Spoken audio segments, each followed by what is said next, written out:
Hello guys, welcome back. This is your another problem from this particular topic. So without wasting your time, let us start this calculation. Okay. अब इस question में वो आपसे क्या बोलता है, ₹6500 हमें डिवाइड करना है इक्वली। हाँ, इक्वली हमें डिवाइड करना है among a certain number of persons. कुछ लोगों पे हमें कुछ सर्टेन नंबर्स हैं, हमें नहीं पता है क्या है। और आपको अगर मैं बताऊं तो ओरिजिनली जो नंबर ऑफ पर्सन्स हैं इस क्वेश्चन में यही आपसे पूछा गया है। तो कैलकुलेशन का रूल मैंने आपको बड़ा सिंपल सा बता रखा है। सॉल्यूशन में अगर मैं यहाँ बात करूँ, टोटल है आपके पास इतने रुपीस और नंबर ऑफ ओरिजिनल पर्सन्स को मैं ले लेता हूँ एक्स। तो लेट करते हैं जो ओरिजिनल इसमें पर्सन्स है, original number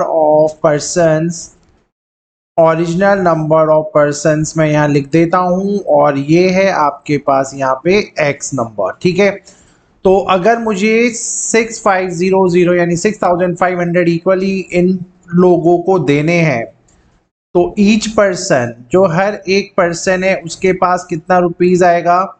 so each person will get कितना rupees, each person will get rupees.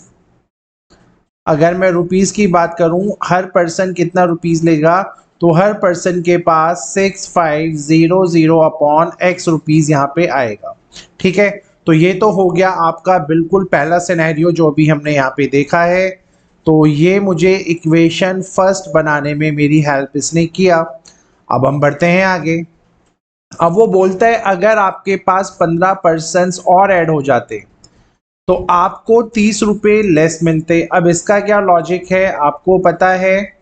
अगर यहाँ पे नंबर ऑफ पर्सन्स इंक्रीज हो जाते, अब क्या है, जो नंबर ऑफ पर्सन्स यहाँ पे हैं इस क्वेश्चन में अब वो हो चुके हैं इंक्रीज। नंबर ऑफ पर्सन्स अब according to the new scenario is x+15, है ना, x+15 क्योंकि 15 लोग ऐड हो गए हैं। अब नंबर ऑफ पर्सन जो हैं वो x+15 हो गया है, तो इस पर्टिकुलर केस में ईच पर्सन विल गेट कितना, तो each person will gate 6500 upon x+15। तो हर एक पर्सन के पास इतने रुपीज आएंगे। तो ये बन गई है आपकी इक्वेशन नंबर सेकेंड। सो मैंने आपको क्लास में भी बताया है, जब भी लेस वेस मोर होता है तो नॉर्मली आप यहाँ पे कंपैरिजन करते हैं, है ना। और जब भी हम कंपैरिजन करते हैं तो रूल बड़ा सिंपल है।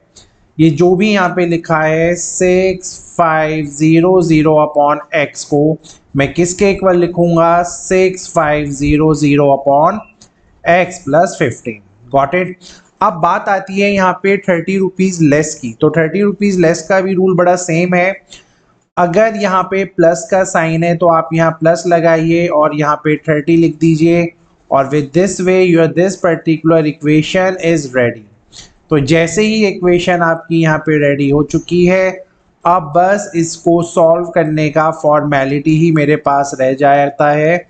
तो मैं अब इसको यहाँ पे सॉल्व करना स्टार्ट करता हूँ। तो देखिए क्या है, प्लस का 30 है, इसको 30 रहने दीजिए। इस पूरे इक्वेशन को, इस पूरे वेरिएशन को अगर मैं यहाँ पे लेके आ जाऊं तो ये आपका बन जाएगा 6500 upon X minus 6500 upon x+15 is equals to 30। और अगर मैं यहाँ पे 6500 को कॉमन लूँ और यहाँ पे एलसीएम ले लूँ तो ये आपका एलसीएम लेने से बचेगा कुछ ऐसा। तो यहाँ तक किसी भी स्टूडेंट को कोई डाउट नहीं होना चाहिए कि एग्जैक्टली यहाँ पे चल क्या रहा है।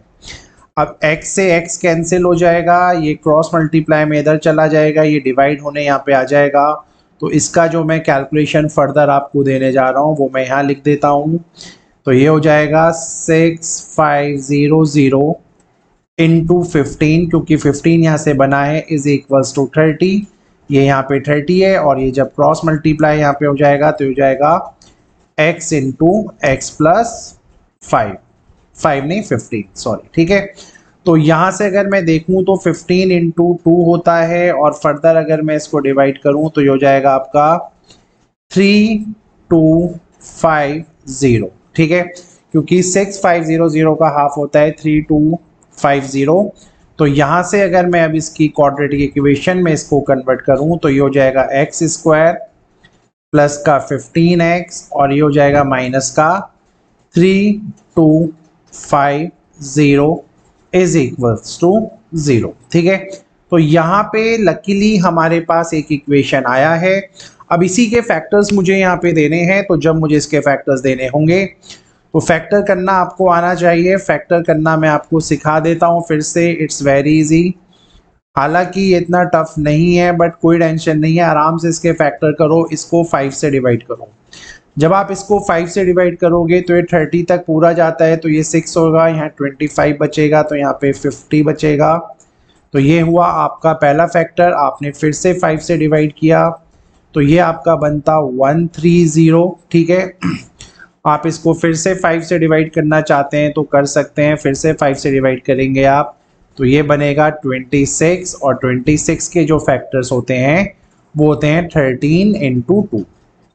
ठीक है, सो अब मेरे पास यहाँ बहुत कंटेंट आ चुका है और मुझे अभी पता भी चल चुका है। ये जो फैक्टर यहाँ पे बन रहा है वो बन रहा है आपका 65x। ठीक है, ये देखो ना यार, तो अगर मैं बोलूँ, ये देखो आपके पास जो फैक्टर है ये 5, 5, 5, 13 और 2 का फैक्टर है। आपको डिफरेंस चाहिए 15 का, तो 15 का डिफरेंस अगर चाहिए तो मैं यहाँ पे क्या कर रहा हूँ, ये जो 65 है उसमें से मैं अगर इनका मल्टीप्लाई 50 को माइनस कर दूँ तो I will get my answer. ठीक है, तो यहीं से मुझे मेरे फैक्टर्स पता चले। अब मैं अगर x को कॉमन लूँ तो दिस इज x प्लस 65 और अगर मैं माइनस 50 को कॉमन लूँ तो this is your x plus 65 is equals to 0। यहाँ से x की वैल्यू 50 आएगी क्योंकि आपका जो 65 है वो एक नेगेटिव आंसर हो जाएगा और नेगेटिव आंसर्स को तो we can not take. So with this way this is your answer. So the original number of persons in this question is 50। So hopefully समझ में आ गया होगा आप लोगों को। Thank you.